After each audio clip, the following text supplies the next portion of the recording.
के बच्चे पढ़ते हैं। देश में कई ऐसे प्राइवेट स्कूल हैं जिन्होंने लूट मचा रखी है। ऐसा यहां भी है क्या? जब मर्जी फीस बढ़ा देते हैं। कभी library charge, picnic charge, development fees, फलानी फीस, ढिमकी फीस। यहां भी ऐसे ही है। Late fees. बहुत सारे प्राइवेट स्कूल वालों ने गुंडा, और सरकार कुछ नहीं करती है। कई बार सरकार मिली हुई है। कई मंत्रियों के प्राइवेट स्कूल चलते हैं और एक षड्यंत्र चल रहा है देश में कि सरकारी स्कूल धीरे धीरे धीरे धीरे खराब करो ताकि लोग मजबूरी में अपने बच्चों को प्राइवेट स्कूल में भेजना चालू करें। है कि नहीं है? अच्छा, आप में से अगर आपके घर में कोई बीमार हो जाए तो सरकारी अस्पताल में कौन कौन जाता है? कोई नहीं जाता है। प्राइवेट अस्पताल में कौन कौन जाता है? तो सरकारी अस्पताल में इलाज ठीक से नहीं होता। कोई दवाई नहीं मिलती वहां पे।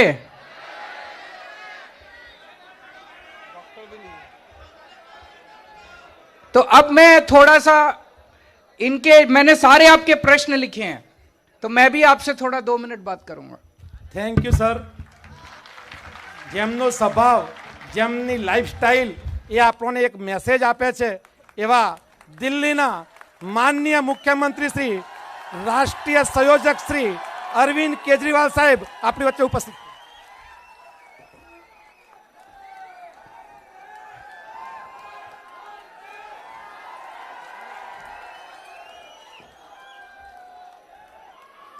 भारत माता की, भारत माता की, इनकलाब, वंदे। आज इतनी भारी संख्या में आए हुए सभी भाइयों, बहनों, माताओं, बुजुर्गों, बच्चों और अभी कई हजार लोग इस हॉल के बाहर बैठे हैं, उन सब लोगों को मेरा नमस्कार, सबको मेरा प्रणाम। गजब की एनर्जी है यार आपकी, गजब का उत्साह है।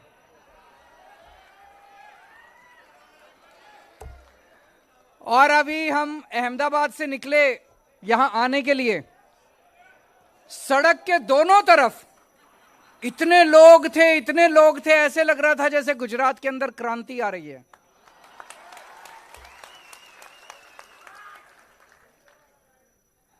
ऐसे लग रहा था जैसे गुजरात अब बदलाव मांग रहा है। इसीलिए मनीष सिसोदिया के यहां सीबीआई की रेड हो रही है कि नहीं है? जबरदस्त माहौल है गुजरात के अंदर। 27 साल के गंदे शासन के बाद अब गुजरात बदलाव मांग रहा है। अभी तक गुजरात के पास विकल्प नहीं था, अब एक अच्छा ईमानदार विकल्प मिला है और गुजरात के लोग भी चाहते हैं कि जैसे दिल्ली और पंजाब में अच्छा काम हो रहा है, गुजरात में भी होना चाहिए। ये धर्म युद्ध है, ये महाभारत की तरह है। जैसे महाभारत की आपने कहानी सुनी होगी, जब महाभारत युद्ध शुरू हो गया तो श्री कृष्ण जी सोए हुए थे।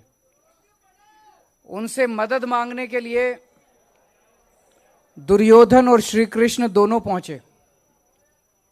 दुर्योधन उनके सिरहाने बैठ गए, श्री कृष्ण उनके पांव के, अर्जुन उनके पांव के पास बैठ गए श्री कृष्ण जी के। उनकी जब आंखें खुली तो उनको पहले अर्जुन दिखाई दिए। उन्होंने अर्जुन से पूछा क्या चाहिए? तो दुर्योधन ने कहा पहले मैं आया था, मैं मांगूंगा। तो उन्होंने कहा नहीं, पहले मैंने इनको देखा। तो अर्जुन ने कहा कि भगवान, इस युद्ध के अंदर मुझे आप चाहिए, मुझे श्री कृष्ण चाहिए, भगवान चाहिए। दुर्योधन मन मन में बड़ा खुश हुआ। उसने कहा मेरे को तो सेना चाहिए थी। तो उसने कहा भगवान अगर ये ऐसे कह रहे हैं तो आप इनके साथ चले जाइए, मुझे अपनी सेना दे दीजिए। आज इन लोगों के पास पूरी सेना है, इन लोगों के पास पूरी ताकत है, इनके पास सीबीआई है, इनके पास ईडी है, इनके पास इनकम टैक्स है, इनके पास पुलिस है, इनके पास सारी, इतना पैसा है इन लोगों के पास। हमारे साथ श्री कृष्ण है, हमारे साथ भगवान है, और अंत में जीत सच्चाई की होगी, भगवान की होगी। और भगवान जनता के दिल में बसते हैं, जनता भगवान होती है, जनता जनार्दन होती है। आज जनता हमारे साथ है, ये जितना मर्जी हमें परेशान कर लें। आज दिल्ली में हमने शिक्षा और स्वास्थ्य में शानदार काम किया है। ऐसा काम किया है कि 75 साल, आजादी के 75 साल में इतना अच्छा काम कभी नहीं हुआ। जैसा भी मैं आपसे पूछ रहा था, मैंने आप लोगों से पूछा, भाई सरकारी अस्पताल में कौन कौन लेके जाता है? कोई नहीं लेके जाता। दिल्ली में आजकल अमीर लोग भी सरकारी अस्पताल में अपना इलाज कराते हैं। यकीन नहीं होगा आपको, आपको लगेगा केजरीवाल झूठ बोल रहा है। मैं आपसे निवेदन करूंगा, जो जो आ सकते हैं एक बार दिल्ली का चक्कर काट के आओ, दिल्ली होके आओ, दिल्ली के लोगों से फोन करके दिल्ली के लोगों से पूछ लो। अगर दिल्ली में फोन करके पूछना, अगर कोई आदमी अगर आपको यह कह दे कि केजरीवाल अच्छा काम नहीं कर रहा, मुझे गुजरात में वोट मत देना। दिल्ली होके आओ, सरकारी अस्पतालों में घूम के आओ, सरकारी मोहल्ला क्लिनिक में घूम के आओ। दिल्ली के अंदर ग्रेटर कैलाश एक कॉलोनी है, सबसे अमीर लोग दिल्ली के वहां रहते हैं। वहां पे हम लोगों ने सरकारी डिस्पेंसरी बनाई है उन लोगों की मांग पे। वहां पे इतने अमीर अमीर लोग सरकारी डिस्पेंसरी में जाते हैं, मैं आपको बता नहीं सकता, इतने अमीर लोग। आज इतना शानदार स्वास्थ्य का सिस्टम कर दिया। अब दिल्ली में अमीर लोग अपने बच्चों को प्राइवेट, बड़े बड़े प्राइवेट स्कूलों से निकाल के सरकारी स्कूल में भर्ती करा रहे हैं। जैसे मैं एक स्कूल में गया था अभी थोड़े दिन पहले, एक क्लास में गया, मैंने वहां बच्चों से पूछा सरकारी स्कूल में, मैंने कहा आप में से प्राइवेट स्कूल छोड़ छोड़ के कौन आए हैं, हाथ खड़े करो। तो कई बच्चों ने हाथ खड़े किए कि हम प्राइवेट स्कूल से नाम कटवा के सरकारी स्कूल में आए हैं। मैंने एक बच्चे से पूछा कौन से स्कूल में पढ़ते थे, कौन से स्कूल से नाम कटवा के आए हो? बोला सेंट कोलंबस, दिल्ली का सबसे शानदार प्राइवेट स्कूल माना जाता है। प्राइवेट स्कूल में सेंट कोलंबस से नाम कटवा के दिल्ली के सरकारी स्कूल में आए हैं। गुजरात में भी ऐसे सरकारी अस्पताल और स्कूल चाहिए कि नहीं चाहिए? इसीलिए इन लोगों ने 2 महीने पहले झूठा केस बना के मेरे स्वास्थ्य मंत्री को अंदर कर दिया। 2 महीने से वो अंदर है, झूठा केस है बिल्कुल। अगर उसमें जरा सी भी सच्चाई होती, अगर सतिंदर जैन हमारा स्वास्थ्य मंत्री जरा सा भी बेईमान होता, मैं उसको निकाल के बाहर कर देता। मैंने पहले एक मंत्री को किया था, मेरा एक मंत्री गड़बड़ कर रहा था, मैंने उसको निकाल के बाहर कर दिया। पंजाब में अभी हमारा एक मंत्री गड़बड़ कर रहा था, हमने खुद उसको निकाल के जेल भेज दिया, खुद हमने उसको, भगवंत मान ने उसको निकाल के जेल भेज दिया। हम जरा सा भी, इतना सा भी भ्रष्टाचार बर्दाश्त नहीं करते। लेकिन वो भ्रष्टाचार नहीं देख रहे, उन्होंने 2 महीने पहले मेरे स्वास्थ्य मंत्री को अंदर कर दिया, और अब ये मनीष सिसोदिया को अगले 3-4 दिन में जेल भेजना चाहते हैं। क्यों? ये चाहते हैं कि दिल्ली में जो शिक्षा और स्वास्थ्य का अच्छा काम चल रहा है वो बंद हो जाए, उनका ये मकसद है। ये तो गलत बात है। ऐसे देश कैसे तरक्की करेगा? अगर हम सारे आपस में लड़ेंगे तो देश कैसे तरक्की करेगा? हमें तो यह सोचना चाहिए कि अगर दिल्ली के अंदर शिक्षा और स्वास्थ्य का इतना अच्छा काम हो गया तो केंद्र सरकार को हमें बुलाना चाहिए था, हमें कहना चाहिए था सिखाओ, हम पूरे देश में करेंगे। ये अच्छी बात होती कि नहीं होती? कि केंद्र सरकार को बुलाना चाहिए था मनीष सिसोदिया को कि मनीष जी आपने बड़ा अच्छा काम किया, आप दूसरी पार्टी से हो सकते हो, लेकिन हमें बताओ, हम पूरे देश के स्कूल ठीक करना चाहते हैं। उन्होंने ऐसा नहीं किया, उन्होंने सीबीआई भेज के अब इसको गिरफ्तार करेंगे, उसको भी गिरफ्तार कर लिया ताकि दिल्ली का काम रुक जाए। दिल्ली का काम रुकने नहीं देंगे। थोड़ी अड़चन आ सकती है, थोड़े दिन के लिए स्पीड कम हो सकती है, लेकिन काम नहीं रुकने देंगे हम लोग। दिल्ली में हम लोगों ने पहले, दिल्ली में जब हमारी सरकार बनी, बहुत पावर कट लगते थे, कई बार बिजली जाया करती थी। हमने 24 घंटे बिजली कर दी, और बिजली मुफ्त कर दी। दिल्ली के लोगों को मुफ्त बिजली मिलती है। पंजाब के लोगों को भी अब 1 सितंबर से पंजाब के लोगों के 0 बिल आएंगे। 0 बिल पे 0 लिखा होता है, बिल आता है उस पे 0 लिखा होता है। आपको 0 बिल चाहिए कि नहीं चाहिए? किस किस को चाहिए? ये कहते हैं केजरीवाल पैसे लुटा रहा है, केजरीवाल फ्री की रेवड़ी दे रहा है। रेवड़ी चाहिए नहीं चाहिए? सबको चाहिए। केवल मैं कर सकता हूं, ये नहीं करेंगे। 27 साल में इन्होंने नहीं किया, तो मेरी पहली गारंटी है हमारी सरकार बनेगी। सरकार बनने के 3 महीने के अंदर आपके सबके बिजली के बिल 0 आया करेंगे। मैं देख रहा हूं महिलाओं के ज्यादा चेहरे खुश हैं, क्योंकि घर तो आप ही को चलाना होता है।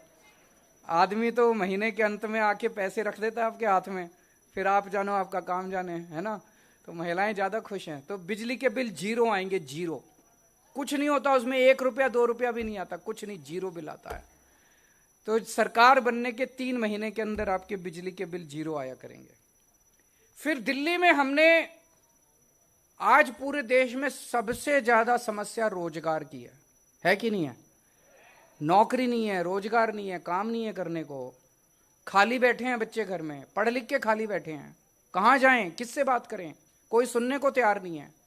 इनके पास जाओ तो ये तो कहते हैं कि किसको, इनको तो अब चिंता भी नहीं है बीजेपी वालों को। गुजरात में इनसे हम बात करते हैं, हम कहते हैं काम क्यों नहीं करते? कहते क्या जरूरत है, जनता किसके पास जाएगी? हमारे ही पास आएगी। 27 साल हो गए इनको। इतना अहंकार हो गया इन लोगों को, इतना अहंकार हो गया बीजेपी वालों को। दिल्ली में पिछले कुछ सालों के अंदर, 5 साल के अंदर, मैंने 12 लाख बच्चों को रोजगार दिलवाया है। 12 लाख बच्चों को।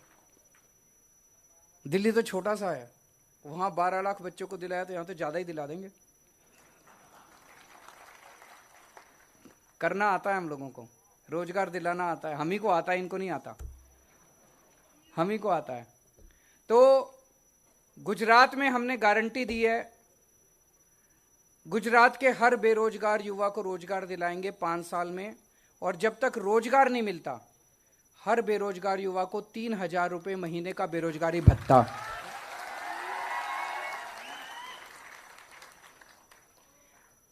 दस लाख सरकारी नौकरियां देंगे। इसकी पूरी प्लानिंग की है हम लोगों ने। झूठ, जैसे अभी मनीष जी ने बताया, इन्होंने प्लानिंग की। गुजरात में इतने स्कूल हैं, इतने नए स्कूल खोलने पड़ेंगे, उसमें इतने टीचर लगेंगे। 1 लाख तो नए टीचर लगाने पड़ेंगे। जितना अभी है उससे 1 लाख और नए टीचर लगाने पड़ेंगे। हम इतने नए अस्पताल खोलेंगे, इतने नए मोहल्ला क्लिनिक खोलेंगे, उतने डॉक्टर, नर्स, स्टाफ, सफाई, इतने लोगों की जरूरत पड़ेगी। तो 10 लाख सरकारी नौकरी देंगे। और ये जो पेपर फूटते हैं ना,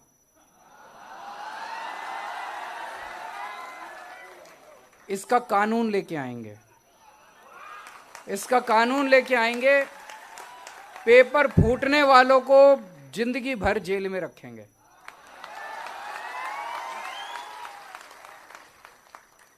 मैं देख रहा था गुजरात में सारे पेपर फूटते हैं।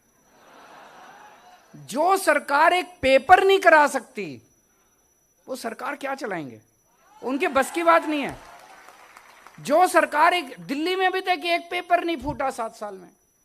जो गुजरात में अगर सरकार एक पेपर नहीं चला से, एक पेपर नहीं कर सकती, वो क्या सरकार चलाएगी? उनको छोड़ देना चाहिए, उनके बस की बात नहीं है।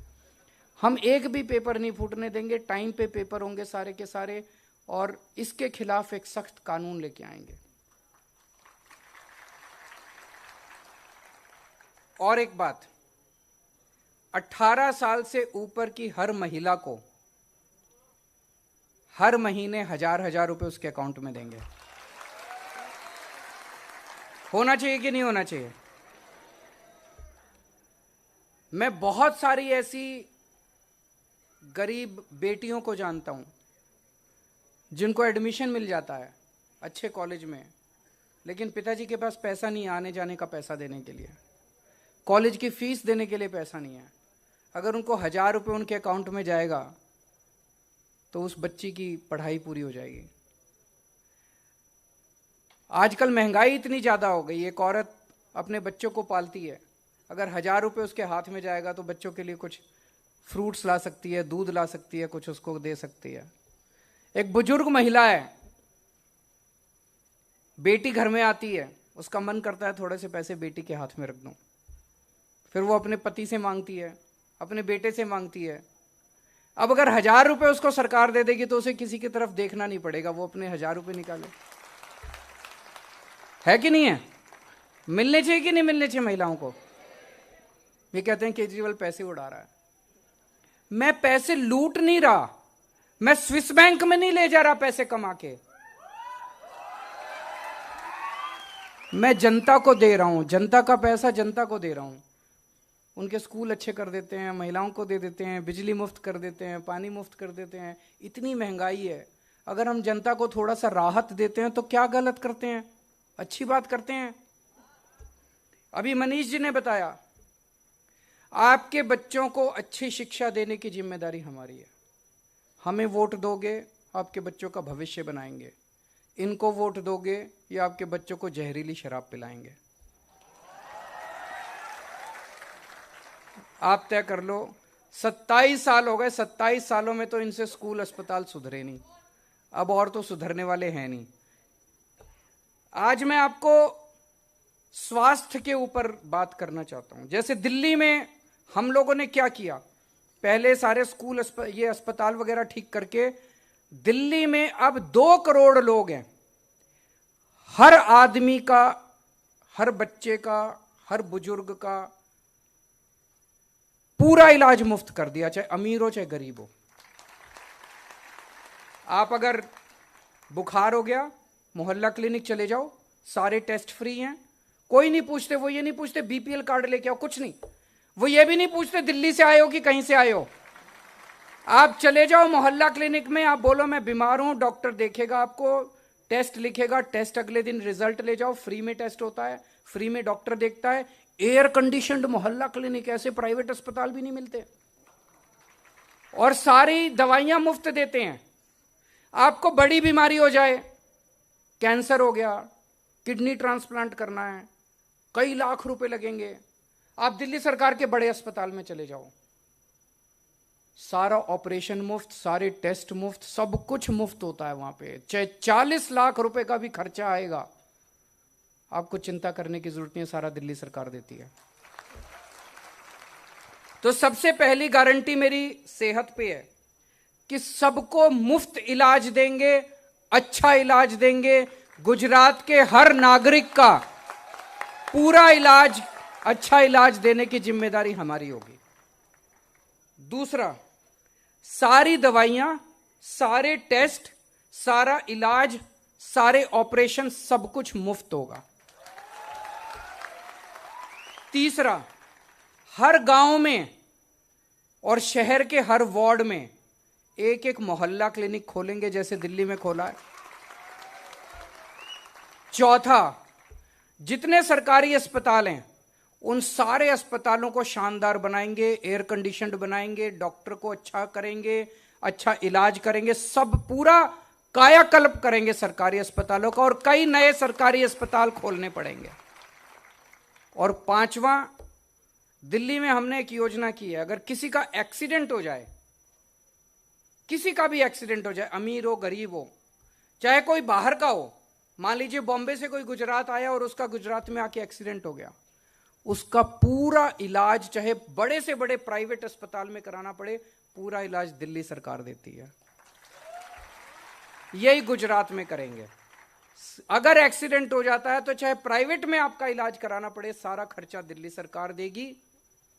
पिछले 3 साल में दिल्ली में हम 13,000 जिंदगी बचा चुके हैं, 13,000 लोगों को।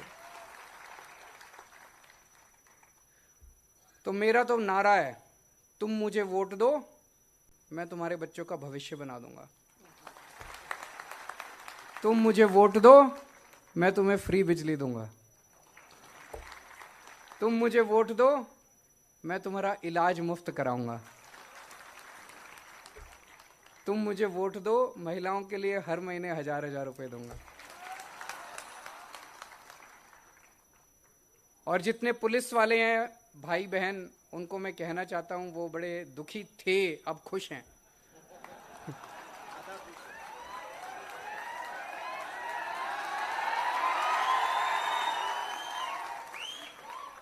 वो ग्रेड पे मांग रहे थे।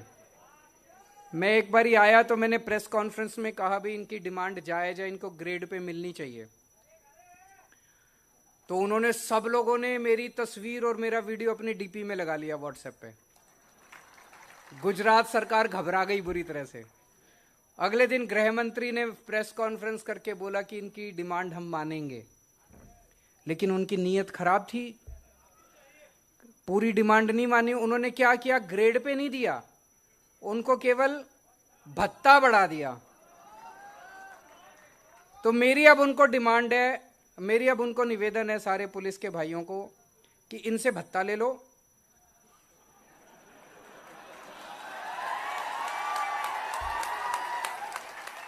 भत्ता इनसे ले लो। अगले 3 महीने प्रचार आम आदमी पार्टी का करो, जब हमारी सरकार बनेगी तो ग्रेड पे मेरे से ले लेना।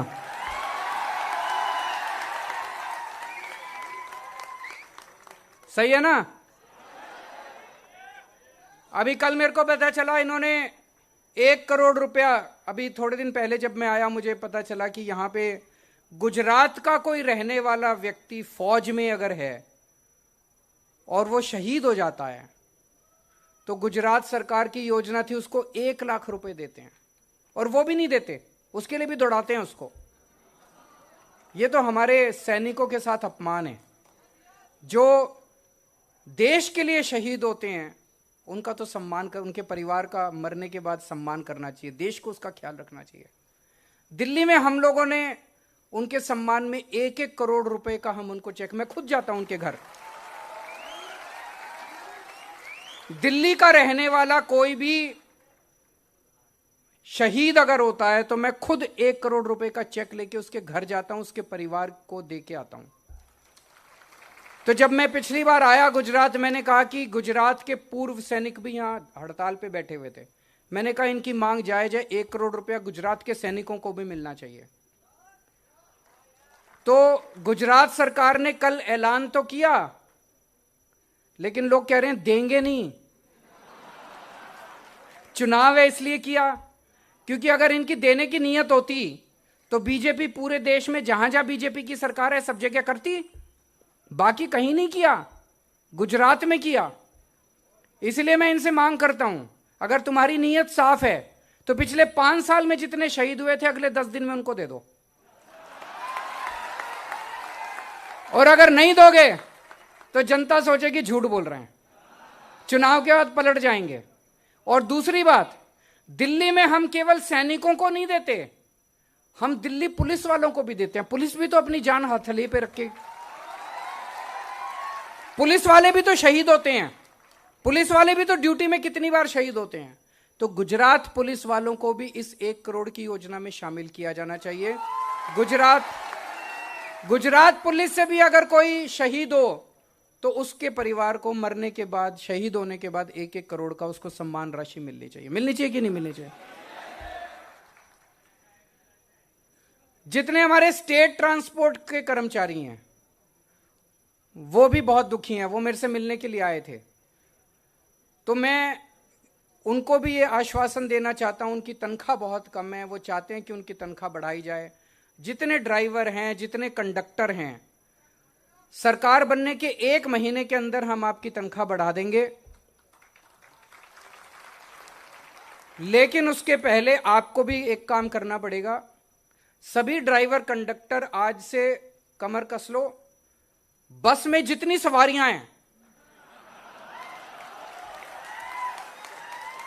सबको बोलो कि झाड़ू पे वोट डालना है। मंजूर है? सारे ड्राइवर, सारे कंडक्टर जितने हैं गुजरात के स्टेट ट्रांसपोर्ट में, सारे बोलो, एक-एक हर बस में सामने खड़े होकर बोलो कि सारी सवारियां सुनो, जब टिकट देते टाइम उनको बोलो कि झाड़ू झाड़ू झाड़ू।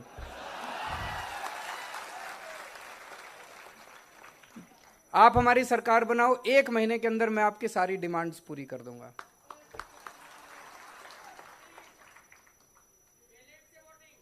हैं जी बैलेट्स। एक काम करते हैं, कोई मुझे बता रहा था, मुझे पता नहीं है, कहते हैं वोटिंग मशीन में इतने परसेंट उतने परसेंट गड़बड़ होती है, लेकिन तुम इतने वोट देना, उनकी वोटिंग मशीन भी उनका फॉर्मूला खत्म हो जाए। जैसे दिल्ली और पंजाब वालों ने दिया, दिल्ली में 70 में से 67 सीट पिछली बार, इस बार 62 सीट। पंजाब में 117 में से 92 सीट। गुजरात में कितनी दोगे?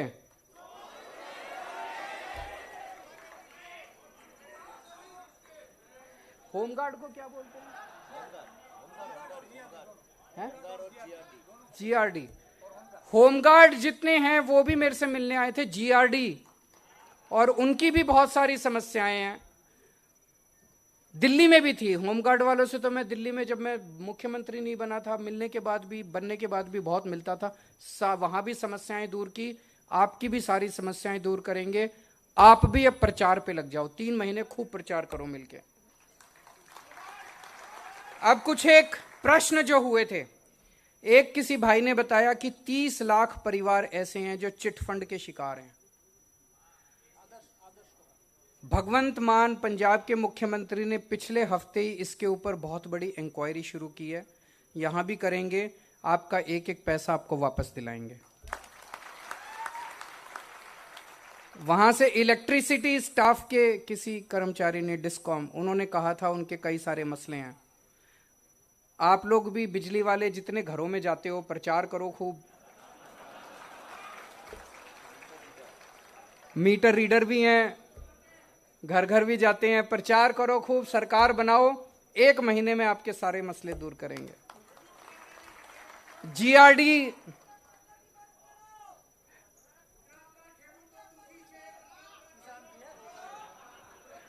मैं सबसे मिलूंगा एक एक करके। अभी अगले 2 महीने में मैंने प्लान किया है। जैसे जीआरडी है, जीआरडी वालों से मैं सोच रहा हूं एक बड़ी मीटिंग रखूंगा। आप मेरे को बुलाओ, एक मीटिंग रखो अपनी, मैं आऊंगा आपकी मीटिंग में, आपकी सारी समस्याएं सुनेंगे। देखो कुछ लोग ऐसे हैं जो सरकारी कर्मचारी हैं, वो मीटिंग कर नहीं सकते, उनकी मजबूरी है, सरकार उनको नौकरी से निकाल देगी, उनको मैं ऐसे ही बोलता हूं। लेकिन जो जो लोग मीटिंग कर सकते हैं, जो उनके साथ बैठ के बात करेंगे ना, ऐसे बात करने में ज्यादा मजा आता है। आमने सामने बैठेंगे, बात करेंगे, चाय पियेंगे, 1 कप चाय आप पीना, 1 कप चाय मैं पीऊंगा।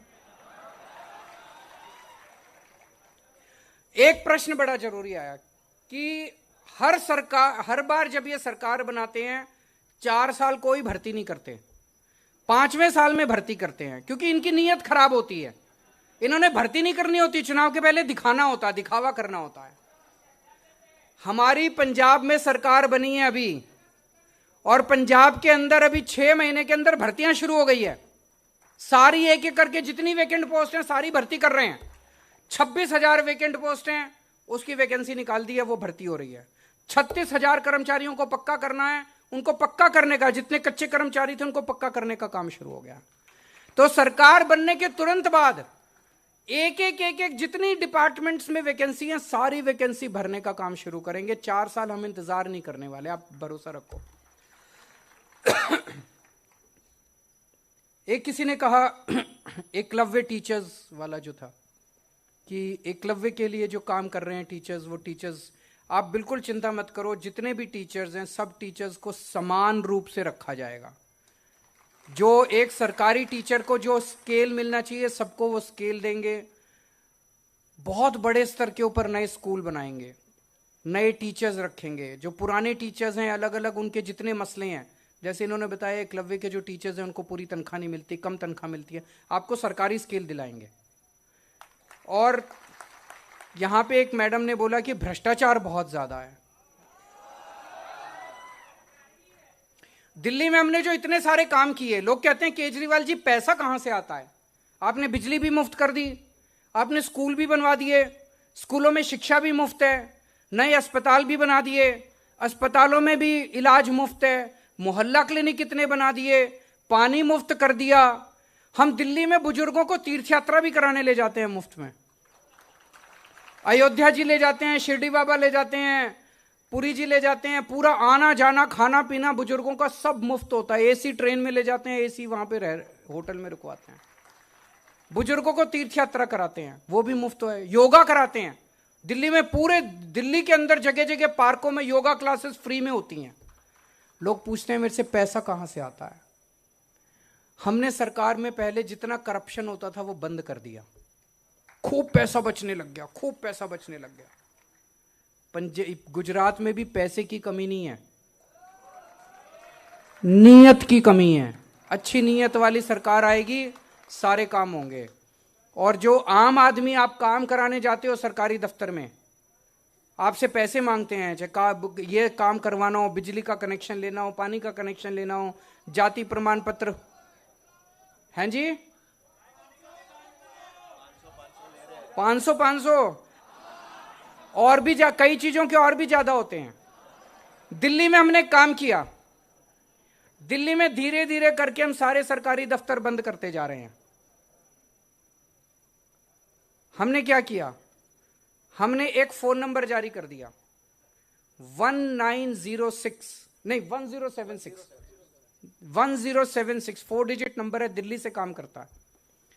उस नंबर पे फोन करो, आप बोलो कि मेरे को अपना जाति प्रमाण पत्र बनवाना है, बोलो कि मेरे को बिजली का नया कनेक्शन लेना है, मुझे राशन कार्ड बनवाना है, जो काम आपको कराना है आप बोलो उसको।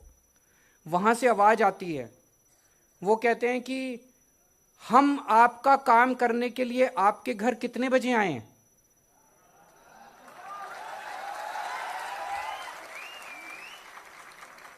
पूरी दुनिया में ऐसी सर्विस नहीं है, पूरी दुनिया में, अमेरिका में भी नहीं है, दिल्ली में है। फिर आप कहो, आप मान लीजिए आप कहीं नौकरी करते हैं और नौकरी से लेट आते हैं, आप बोलो जी मैं तो रात को 9 बजे आता हूं अपने घर, मेरे 9:30 बजे आ जाना। 9:30 बजे रात को दिल्ली सरकार का एक कर्मचारी आपके घर आपका काम करने के लिए आएगा।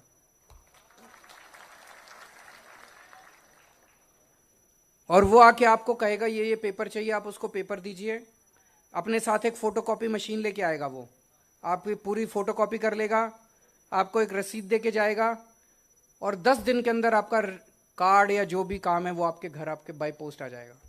आपको किसी को रिश्वत देने की जरूरत नहीं है, लाइनों में लगने की जरूरत नहीं है, रिश्वत देने की जरूरत नहीं है, दलालों के चक्कर काटने की जरूरत नहीं है। गुजरात में भी हो सकता है। एक ही शर्त है, आम आदमी पार्टी की सरकार बननी चाहिए। तो दोस्तों, जैसा ईशुदान भाई ने कहा, गोपाल भाई ने कहा, सब लोगों ने कहा, एक एक आदमी को जिम्मेदारी लेनी पड़ेगी 100 लोगों को वोट देने के लिए तैयार करने की। मंजूर हैं आप लोग? सब लोगों को जिम्मेदारी लेनी है। इस चुनाव को हमें एक क्रांति के अंदर, एक आंदोलन के अंदर तब्दील करना है। गली के अंदर लोग निकल जाएं आम आदमी पार्टी के लिए। अगर सारे जनता तय कर लेगी तो ये जितनी मशीन खराब कर लें, फिर मशीन हमारी है, उसके बाद सारी वोट हमें पड़ेगी। भारत माता की।